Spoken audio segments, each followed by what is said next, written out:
Venom is such an extreme character. Venom's really creepy and scary. And if I were to come across that character in a dark alley, it would be a problem. The thing I'm most excited about is Venom fully rendered on screen. Venom is badass and also brutal. This guy, he is all the way bad.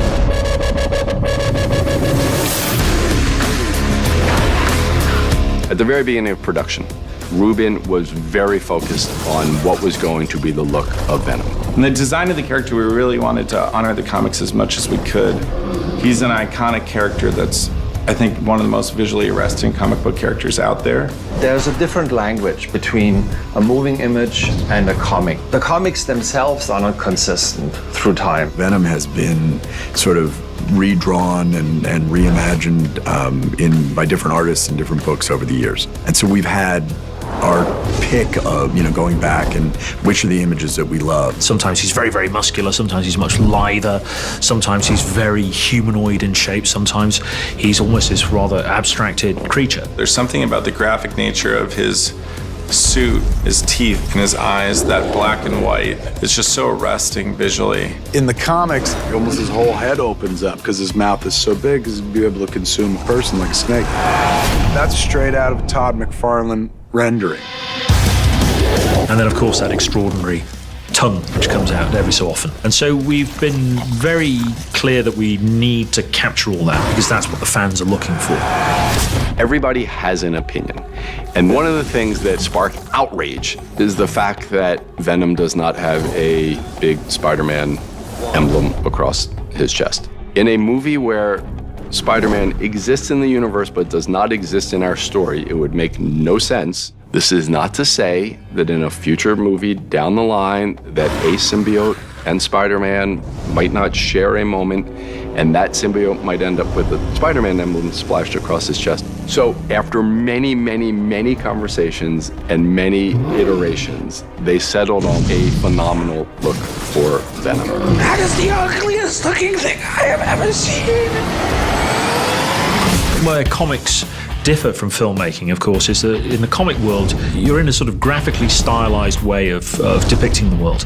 And that stylization allows you an awful lot of freedom in terms of movement and things like that. In the film, we have to tie this to the real world because we've got real actors and real locations. You are just a parasite!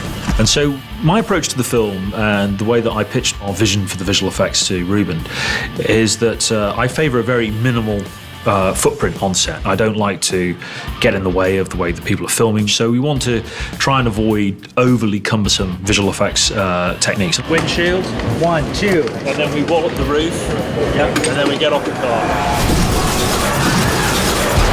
The process of creating Venom, it starts with us recording the movements of the actors on the set and tracking what the cameras are doing and recreating the entire environment. We're able to capture all the information using what we call witness cameras, which are basically digital SLRs shooting video. And so in post, we can then recreate everything that we saw on set and add to it.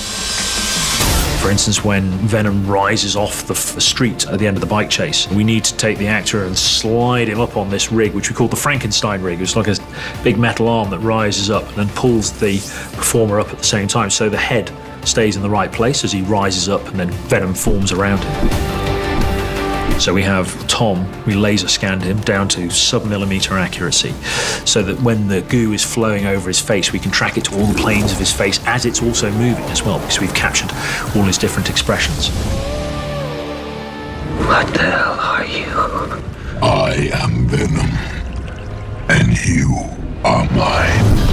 Venom has a unique set of powers. It's not like Eddie's wearing a suit. He's actually a different species. And so with that comes a completely unique skill set. The most complicated thing is the way that Venom can shapeshift and continuously and dynamically as he's fighting. You have to see him be able to not just use the appendages, that make him anthropomorphic, legs and arms, but like his whole body is like a blob, it's just like it can do and throw things. Venom has a ton of power. He's incredibly strong. He has almost unlimited shape-shifting powers that makes whoever he's inhabiting impervious to bullets. He's very, very tough to stop. All of these things make for considerable character animation and also visual effects animation challenge. One thing when you walk out of the movie, you're like, thank God they ticked all the boxes, because that's what people think about when they think about Venom. 20 years ago, they couldn't have done this. It would have looked real goofy. But now you can and make it pretty damn convincing. What the hell are you? We are Venom.